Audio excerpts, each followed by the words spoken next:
Hi, it's 6 June and today I've been working on the Android app of SchemeAssist, and we have a lot of successes here. As we can see, we have a lot of 200 for the get schemes here. In get schemes I have this function, this API endpoint mobile auth. Inside this we don't have any authentication in this because we are authenticating in it, and we are going to return a JWT variable.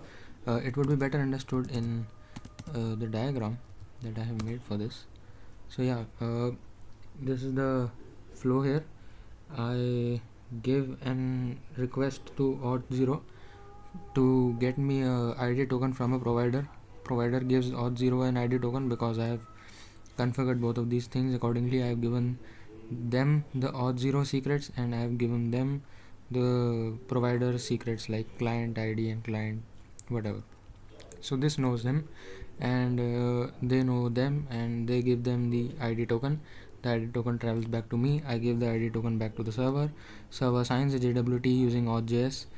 Actually, there's also another aspect of this. There's a database here which we haven't really mentioned. It is totally underrated in the background. Yeah, so what happens is whenever this ID token goes to the server, it checks if there is a user already there in the database. If there, it logs the user in and signs a new JWT. Basically check if already there, and then this database gives back the response, and accordingly it makes a new user in this and a new session also. So it also stores the chess session. So this is also going there, and there is also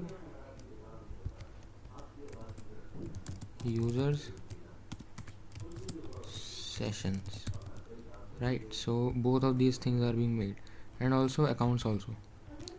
So for example, a user logs in from Facebook and Google both of these accounts will be stored in the accounts database, or accounts collection, or whatever database I'm using. I can use Postgres or MongoDB or whatever. It's pretty modular code base if I think about it. So what happens is it stores the user there, gives the jot back, and the same jot travels back and forth for the further request. As we can see, we hadn't added the authorization step, that is this back and forth step, in any of the APIs before, but we have now. Today I have made this function authenticate API request, and in the authenticate API request, this calls the decode JWT thing. It calls the verify internal JWT function, and inside the verify internal JWT function we have the decode function. Now what's the decode function? Decode function is provided by Auth.js itself. Now let me show you the Auth.js website. Auth.js, there you go. Yeah, so this is about the Auth.js function. Let me quickly search for the decode function. Yeah, this is the function which is being called, and it checks if, first of all, it checks the salt and it checks the secret which are stored on the server, and it also checks the token which the user already has, just like I mentioned here. This is the token, JSON web token, that's why it's called a token. Anyway, so we get to the get schemes. If it's able to decrypt this token, decode this token, then it gives it back to the user payload, and if some sort of user payload is there and no null values are returned, then it proceeds further. But if there are null values, we stop the entire process here itself. So it gives a 401, but I don't have a 401, have I? So it does proceed further. It does decode the token. Let me show you a negative case of this. Let me clear this up real quick. So in this example request, I'm making this directly to the backend, not using the Android client. This is a command line client, so right, it is a curl request which we are sending to the backend. I'm saying please summarize this, and I'm also sending a valid scheme ID.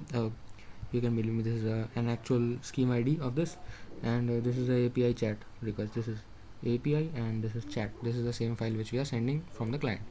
Let's see what happens. Boom, it says forbidden. Why it says forbidden? Because we haven't gave it the JWT. It needs the JWT for this, and this is the basically authorization steps that I was talking about. That since the resource is compute heavy, we shouldn't give it to anything and anyone, right? So even if the JSON is even one letter malformed, it won't be giving any authorization for this to use this resource. Anyway, so it's the authorization is there on get schemes. I will soon add this to website as well, because it's the only way to check the schemes. It's the only way to check if I'm authorized or not, right?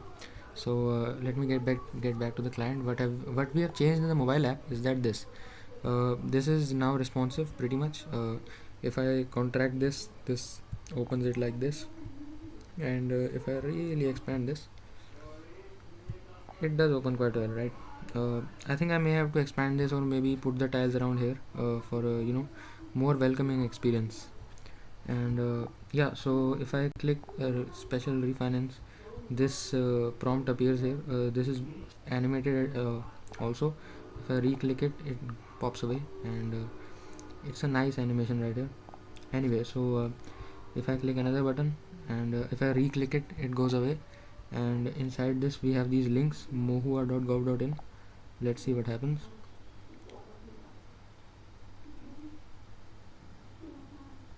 I mean, it does open it, but since the website isn't working, so it can't really do anything, right? Let's try some other URL. Let's see. Oh yeah, I forgot. Play Store doesn't work. Nice. Let's see this iTunes URL if this opens.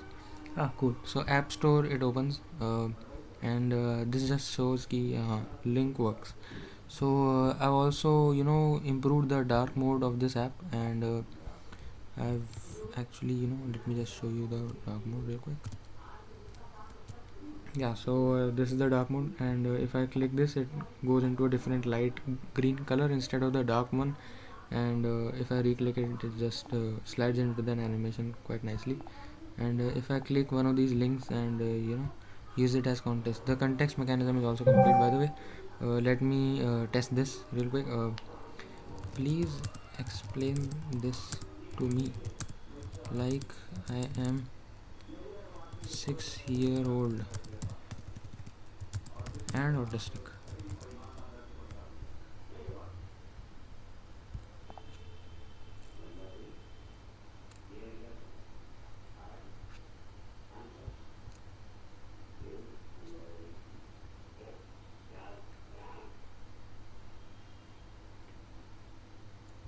It takes quite a while. Okay, let's talk about this while we are building with blocks. It starts building blocks. Yeah, so this is the highlight of the entire prompt. So it comes in chunks. So whatever chunk is being made, it generates it right away. And yeah, getting money papers, telling about money help, checking if money was used right. What is the big plan about? So yeah, it dumps down a lot of these things, and it makes it really easy for you to learn. So it does all the things LLM can do really nice. It transforms text quite well, and it works as expected, as we expected, right? And if we clear the context and try to send this like this, hey, what's up, man? Let's see what happens after that. Yeah, it selects that no scheme highlighted, and it just gives you an error. And if I give it an empty message, it doesn't go as well, of course. And yeah, this is the gist of the entire app.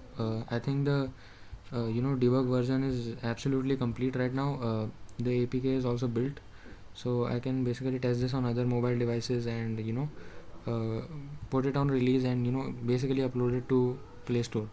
So I think I'm going to work on the release build the next time I'm going to open this.